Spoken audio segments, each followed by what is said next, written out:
ഇടുക്കിയിൽ 4 വർഷം മുമ്പ് നടന്ന ധീരജ് വധക്കേസും പ്രതി ചേർക്കപ്പെട്ട നിഖിൽ പൈലിയും കുറച്ചു ദിവസമായി വലിയ ചർച്ചയായിരിക്കുകയാണ്. അതായത് കേരളത്തിലുണ്ടായിരിക്കുന്ന ഭരണമാറ്റം ആദ്യ ആഴ്ചകളിൽ തന്നെ ജനങ്ങളെ അമ്പരപ്പെടുത്തി എന്നുള്ളത് യാഥാർത്ഥ്യമാണ്. പ്രത്യേകിച്ച് ആഭ്യന്തര വകുപ്പ് മന്ത്രി രമേശ് ചെന്നിത്തല കളം നിറഞ്ഞു കളിക്കുകയാണ്. 10 വർഷക്കാലത്തെ കേരളം ഓർക്കാൻ പോലും മടിക്കുന്നതിൻ്റെ ഒരു പ്രധാന കാരണം തകർന്നുപോയ ഇവിടുത്തെ പോലീസ് സംവിധാനമായിരുന്നു. ആ പോലീസ് സംവിധാനത്തിൻ്റെ നെറികേട് കൊണ്ട് നീതി നിഷേധിക്കപ്പെട്ടവരെയും ബലിയാടാക്കിയവരെയും സംരക്ഷിക്കുക എന്നുള്ളതാണ്, അല്ലെങ്കിൽ അവർക്ക് നീതി നൽകുക എന്നുള്ളതാണ് ഈ സർക്കാർ ഏറ്റെടുത്തിരിക്കുന്ന പ്രധാന ദൗത്യം എന്ന് പറയുന്നത്. മഹത്തായ നിയമം പറയുന്നത് പോലെ 1000 കുറ്റവാളികൾ രക്ഷപ്പെട്ടാലും ഒരു നിരപരാധിയും ശിക്ഷിക്കപ്പെടാൻ പാടില്ല എന്നുള്ളൊരു വചനം അന്വർത്ഥമാക്കാനാണ് കോൺഗ്രസിൻ്റെ നീക്കം എന്നാണ് അറിയുന്നത്. അവിടെയാണ് നിഖിൽ പൈലി എന്ന യൂത്ത് കോൺഗ്രസ് നേതാവിന് ഇടുക്കിയിലെ DCC അംഗമായി പ്രമോഷൻ നൽകിയിരിക്കുന്നത്. ധീരജ് വധക്കേസിലെ പ്രതിക്ക് പാർട്ടിയിൽ പ്രമോഷൻ നൽകി എന്നതിൻ്റെ പേരിൽ അത് വലിയ ചർച്ചയാക്കുകയായിരുന്നു മാധ്യമങ്ങളെല്ലാം.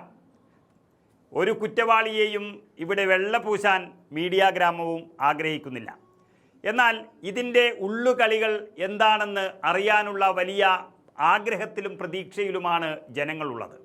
ഇന്ന് കോൺഗ്രസിൻ്റെ തന്നെ ഒരു നീക്കമായി ഇത് മാറുകയാണ്.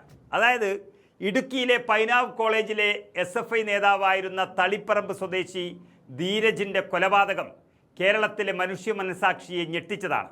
KSU SFI സംഘർഷത്തിനിടെ കുത്തേറ്റ് മരിച്ച ധീരജിൻ്റെ കൊലപാതകി നിഖിൽ പൈലിയാണെന്ന് അങ്ങ് തീരുമാനിക്കുകയായിരുന്നു CPM നേതൃത്വം എന്നാണ് പറയുന്നത്.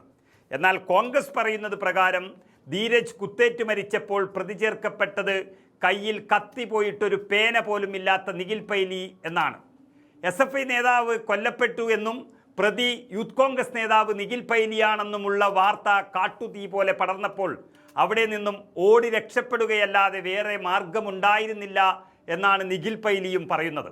യഥാർത്ഥ സംഭവം ജനങ്ങളെ അറിയിക്കുന്നതിന് മുൻപ് നിഖിൽ പൈലിയെ പിണറായിയുടെ പോലീസ് പിടിച്ച് അകത്തിട്ടു. ധീരജ് വധക്കേസിൽ 1ാം പ്രതിയുമാക്കി. പിന്നീടെല്ലാം പോലീസും CPM-ഉം ചേർന്നുണ്ടാക്കിയ കഥയാണ് എന്നുള്ളതാണ് കോൺഗ്രസ് നേതൃത്വം ഇപ്പോൾ വ്യക്തമാക്കുന്നത്. പിന്നീട് KPCC അധ്യക്ഷനായിരുന്ന K. സുധാകരൻ അന്ന് സന്ദർശിച്ചപ്പോൾ നടന്ന കഥകളെല്ലാം വളരെ വ്യക്തമായി വെളിപ്പെടുത്തിയപ്പോഴാണ് നിഖിൽ പൈലി നിരപരാധിയാണെന്ന് അദ്ദേഹത്തിന് മനസ്സിലായതും ധീരജ് വധത്തിലെ യഥാർത്ഥ കഥകൾ മനസ്സിലാക്കിയാണ് K. സുധാകരൻ അത് ഇരന്നു വാങ്ങിയ മരണമെന്നൊക്കെ പറഞ്ഞത്. ആ പറഞ്ഞത് അത്ര ശരിയെന്ന് തോന്നുന്നില്ല. കുടുംബത്തിനൊക്കെ വേദനയുണ്ടാക്കിയെങ്കിലും ഇനി മുതലാണ് ആ വധത്തിൻ്റെ പിന്നിലെ യഥാർത്ഥ കഥകൾ ജനങ്ങൾ അറിയാൻ പോകുന്നത് എന്നാണ് ഇടുക്കിയിലെ കോൺഗ്രസ് നേതൃത്വം ഇപ്പോൾ വ്യക്തമാക്കുന്നത്. അങ്ങനെ നല്ലൊരു നേതാവ് നിരപരാധിയാണെന്നും പിണറായി പോലീസും CPM-ഉം കൂട്ടുകെട്ടിൻ്റെ ഗൂഢാലോചനയുടെ ബലിയാടാണ് നിഖിൽ പൈലി എന്നും പ്രഖ്യാപിച്ചുകൊണ്ടാണ് കോൺഗ്രസ് നേതൃത്വം നിഖിൽ പൈലിക്ക് ഇപ്പോൾ പുതിയ പദവി നൽകിയിരിക്കുന്നത്. ഇനി ധീരജ് വധക്കേസിൽ പുനരന്വേഷണമോ അല്ലെങ്കിൽ CBI അന്വേഷണമോ പ്രഖ്യാപിച്ചേക്കാം എന്നാണ് അറിയുന്നത്. മാത്രമല്ല ഭരണം മാറും, പുനരന്വേഷണം വരും എന്നൊക്കെ ഉറപ്പായ സാഹചര്യത്തിലാണ് ചില ഭാഗങ്ങളിൽ നിന്നും ആഴ്ചകൾക്ക് മുൻപ് നിഖിൽ പൈലിക്ക് വധഭീഷണി വന്നത്. എന്നാൽ പാർട്ടി പൈലിയുടെ നിരപരാധിത്വം തെളിയിക്കുക മാത്രമല്ല യഥാർത്ഥ പ്രതികളെ കണ്ടെത്തുമെന്നുള്ള ഉറപ്പ് കോൺഗ്രസ് നൽകിയിരിക്കുന്നു എന്നുള്ളതിൻ്റെ മുന്നറിയിപ്പാണ് ഇപ്പോൾ അയാൾക്ക് നൽകിയിരിക്കുന്ന പദവി. അതോടെ CPM പൂർണ്ണമായും അങ്കലാപ്പിലായിരിക്കുകയാണ്. സുധാകരൻ ജീവിക്കുന്നതും വഴി നടക്കുന്നതും തങ്ങളുടെ ഔദാര്യത്തിലാണ് എന്ന് വിളിച്ചു പറഞ്ഞ CPM-ന്റെ ജില്ലാ സെക്രട്ടറി വർഗീസിന് പോലും ഇപ്പോൾ കാറ്റുപോയ ഒരവസ്ഥയാണ്. മുൻ ജില്ലാ പഞ്ചായത്ത് അംഗത്തിൻ്റെയും ഒപ്പം SFI നേതാവിൻ്റെയും പങ്ക് ഈ വധക്കേസിൽ എത്രത്തോളം ഉണ്ടെന്നും അത് അന്വേഷിക്കേണ്ടി വരുമെന്നുള്ളൊരു യാഥാർത്ഥ്യം CPM-നെ അലട്ടിത്തുടങ്ങിയിട്ടുണ്ട് എന്നാണ് ലഭ്യമാകുന്ന വിവരം. ഏതായാലും കൊലപാതകികളെ ന്യായീകരിക്കാൻ ഞങ്ങൾ തയ്യാറല്ല. പക്ഷേ ഇപ്പോൾ നിഖിൽ പൈലി കുറ്റാരോപിതനാണ്.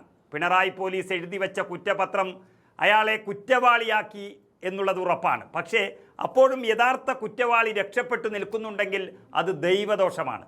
കയ്യിൽ കത്തി പോലുമില്ലാത്തവൻ പ്രതിയായതും ശരിക്കും ഗൂഢാലോചനാ പ്രകാരം വധിക്കപ്പെടേണ്ടവനാണ് ഇവിടെ പ്രതിയായത് എന്നും ധീരജിനെ ആശുപത്രിയിൽ എത്തിക്കുമ്പോഴുണ്ടായ വെപ്രാളവും അതിലൊരു കത്തിക്കഥ ഒളിഞ്ഞിരിക്കുന്നതുമെല്ലാം മാലോകർക്ക് സംശയം ജനിപ്പിച്ചിട്ടുണ്ടെങ്കിൽ ഒരിക്കൽ കൂടി ഒരന്വേഷണം വരുത്തുന്നത് നല്ലതല്ലേ എന്നുള്ളതാണ് ജനങ്ങൾ തന്നെ പറയുന്നത്. അതിൻ്റെ തുടക്കമാണ് നിഖിൽ പൈലിയുടെ DCC അംഗത്വമെന്നും അപായപ്പെടുത്താൻ ആലോചിക്കേണ്ട എന്നുള്ള മുന്നറിയിപ്പുമാണ് കോൺഗ്രസ് നേതൃത്വം ഇപ്പോൾ നൽകിയിരിക്കുന്നത്. അതായത് ധീരജ് വധക്കേസിൽ ഇനി ഏത് തരം പുനരന്വേഷണം വരും എന്ന് മാത്രമേ അറിയാനുള്ളൂ.